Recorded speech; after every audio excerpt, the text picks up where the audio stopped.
வணக்கம் மக்களே, welcome to Tarun Sundar family. நிறைய பேர் வந்து நான் மகளிர் சுய உதவி குழு பற்றி போட்டிருந்தேன். அதை வந்து நிறைய பேர் கேட்டுக்கிட்டே இருந்தீங்க. மகளிர் சுய உதவி குழு பற்றி தான் நான் சொல்ல போகிறேன். இது ரொம்ப யூஸ்ஃபுல்லானது. இதில் என்னென்ன பெனிஃபிட் இருக்குது அப்படிங்கிறத நான் ஏற்கனவே பாதி சொல்லியிருந்தேன். மீதி வந்து நிறைய பேர் நல்லா தெரிஞ்சுக்கிட்டு எங்களுக்கு அதை பற்றி சொல்லுங்கன்னு சொன்னாங்க. அதை பற்றி தான் நம்ம இந்த வீடியோவில் பார்க்க போகிறோம். வீடியோவுக்கு புதுசாக பார்க்குறவங்க சப்ஸ்கிரைப் பண்ணலைன்னா சப்ஸ்கிரைப் பண்ணிக்கோங்க. வாங்க வீடியோக்குள்ளே போகலாம்.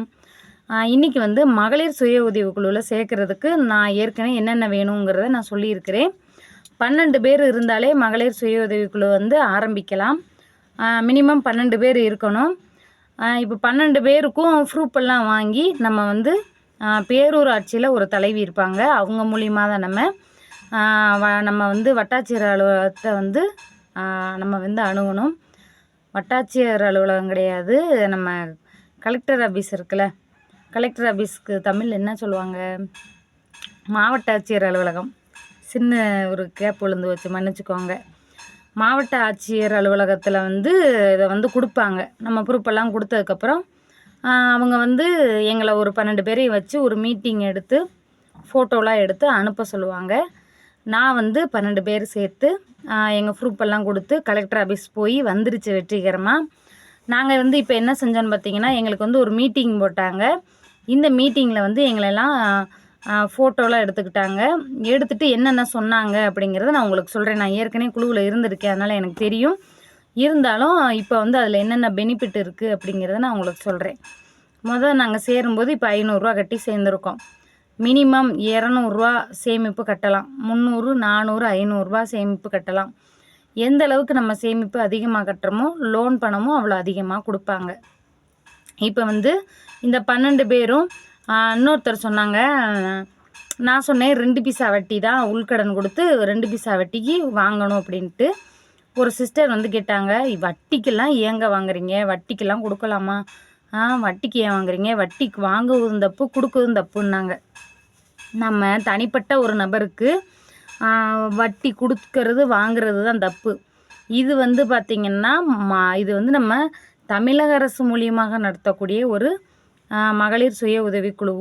இதில் வட்டி தான் பெண்களுக்குள்ளே இந்த 12 பேருக்குள்ளே தான் இருக்குமே இந்த வட்டி, தவிர வெளியில் போகாது. நாங்கள் 12 பேர் இருக்கோம்ல, மாதம் 300 சேமிப்பு கட்டுறோன்னா அந்த சேமிப்பு 12 பேருக்கு எவ்வளோ ஆச்சு, 3200 ஆச்சு.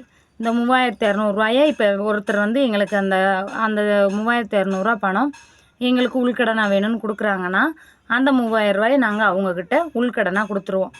அவங்க வந்து அதுக்கு 2 பைசா வட்டி போட்டு மறுபடியும் எங்களுக்கு கட்டுவாங்க. அந்த வட்டி அவங்களுக்கே தான். நம்ம மொத்தமாக பணம் குழு ஒரு 5 வருஷம் கழித்து பிரிக்கிறோம்னா அந்த 2 பைசா வட்டியில் வரக்கூடிய பணம் அந்த பிரிக்கையில் அது அவங்களுக்கும் தான் போய் சேரும். இப்போ 12 பேருமே உள்கடன் வாங்கணுன்னா 12 பேருக்கு ஒரே டைமில் கிடைக்காது.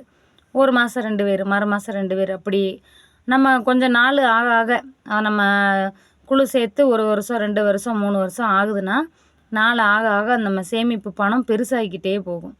நம்ம வட்டியும் இந்த சேமிப்பும் சேர்ந்து பெருசாகிக்கிட்டே போகும். அப்போ உள்கடன் வந்து தொகை அதிகமாகிக்கிறோம் நமக்குள்ளேயே. அந்த பணம் நம்ம 12 பேரும் பிரிச்சுக்கலாம்.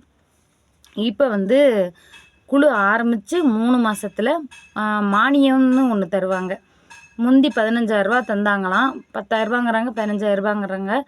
இப்போ வந்து 10000 சொன்னாங்க.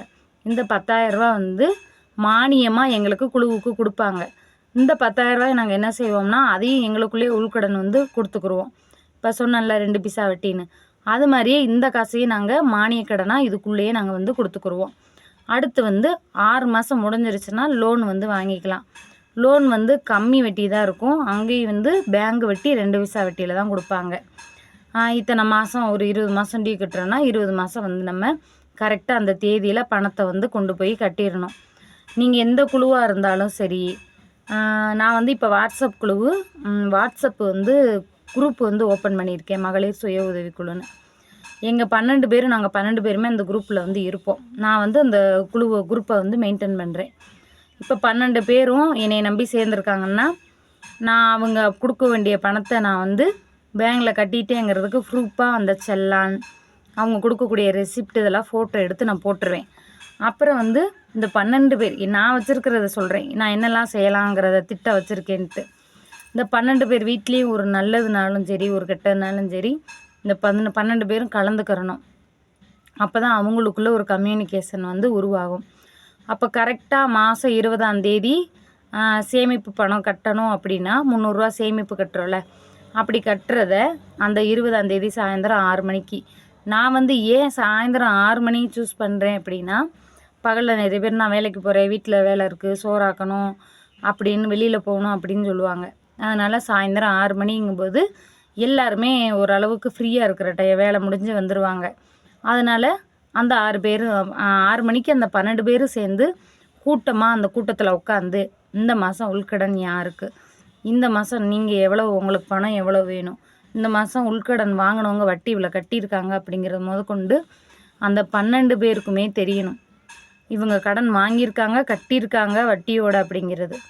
இதெல்லாம் நம்ம எனக்கு வேலை இருக்குதுன்னு ஒருத்தவங்க போகிறதுனால தான் அந்த பணம் அவங்க கட்டுறாங்களா இல்லையா, தலைவி கட்டுறாங்களா இல்லையாங்கிறதே அவங்களுக்கு தெரியாமல் போயிடுது. முதல் தவறு யார் செய்கிற தவறுன்னு பார்த்திங்கன்னா, இந்த தப்பே இந்த உறுப்பினர்கள் செய்கிற தப்பு தான். தலைவி நானாக இருந்தாலுமே மிச்சம் 11 பேரும் என்னை நம்பணும்னா என்னைய கேள்வி கேட்கணும்.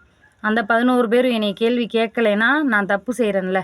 நான் என்னையே சொல்லலை, பொதுவாக என்னையை தான் நான் உதாரணம் சொல்ல முடியும், மற்றவங்கள சொல்ல முடியாதுல்ல. அந்த 11 பேரும் நம்மக்கிட்ட கேள்வி கேட்கணும். இப்போ நான் தலைவி இல்லைன்னா மிச்சம் தலைவி இருக்காங்க அப்படின்னா அவங்கக்கிட்ட நான் கேள்வி கேட்பேன். நான் கொடுத்த பணத்தை என்னாச்சு, கட்டிட்டிங்களா, ஸ்லிப்பை காட்டுங்க, என்னுடைய பாஸ்புக்கை வந்து காட்டுங்க அப்படின்ட்டு நான் கேட்பேன். இந்த மாதிரி நம்ம கேட்கும்போது குழு வந்து சூப்பராக ரன் ஆகும். இதே மாதிரி தான் குழுவை வந்து நடத்தணும். நம்ம லோன் வாங்கினோன்னாலும் கரெக்டாக அதை ரன் பண்ணி அழகாக எடுத்துகிட்டு போகணும். அப்போ தான் குழு வந்து சூப்பராக போகும். இதில் நிறைய கவர்மெண்ட் கொடுக்கக்கூடிய பெனிஃபிட்டெல்லாம் இருக்குது. 12 பேருக்குமே சேர்ந்து ஒரு தொழில் ஆரம்பிக்கிற அளவுக்கு இதில் வந்து நிறைய செஞ்சு கொடுப்பாங்க. தையல் மிஷின் கொடுப்பாங்க, சீட்டு வீடு உள்ளவங்களுக்கு, கூரை வீடு உள்ளவங்களுக்கு வீடு கட்டித்தர வாய்ப்பெல்லாம் இருக்குது. அடுத்து வந்து ஆரி ஒர்க் சொல்லி தருவாங்க, மேக்கப் ஒர்க் சொல்லி தருவாங்க. இதை நாங்கள் வந்து சரியாக பயன்படுத்திக்கிட்டோம்னா அந்த வழியில் வந்து போகலாம். எனக்கு வேலை இருக்குது, உனக்கு வேலை இருக்குது, என் பிள்ளை இருக்குது, நான் அங்கே போகணும், இங்கே போகணும், நான் வெளியில் வேலைக்கு போகணும் அப்படின்னுலாம் நம்ம செய்யும்போது ஒரு 4 பேர் வேலைக்கு போகிறாங்கன்னா மிச்சம் 4 பேர் பாதிக்கப்படுவாங்க. அதனால் நீங்கள் மகளிர் குழு சேர்க்க போகிறீங்கன்னா வேலைக்கு போகாத வீட்டில் இருக்க பெண்களாக பார்த்து சேருங்க. அப்போ தான் அவங்க கரெக்டாக கூட்டத்துக்கு வருவாங்க, கலந்துக்கிடுவாங்க, மற்ற பெனிஃபிட்டெல்லாம் அவங்களுக்கு என்னன்னு தெரியும். அதனால் இந்த மாதிரி சொல்லி அவங்கள வந்து சேர்த்து தமிழக அரசோட பயன்களை நீங்களும் பெறுங்க, மற்றவங்களுக்கும் வாங்கி கொடுங்க. இந்த வீடியோ உங்களுக்கு பயனுள்ளதாக இருந்தால் மறக்காமல் ஒரு லைக் பண்ணுங்கள், சப்ஸ்கிரைப் பண்ணுங்கள், ஷேர் பண்ணுங்கள், கமெண்ட் பண்ணுங்கள். பாய்.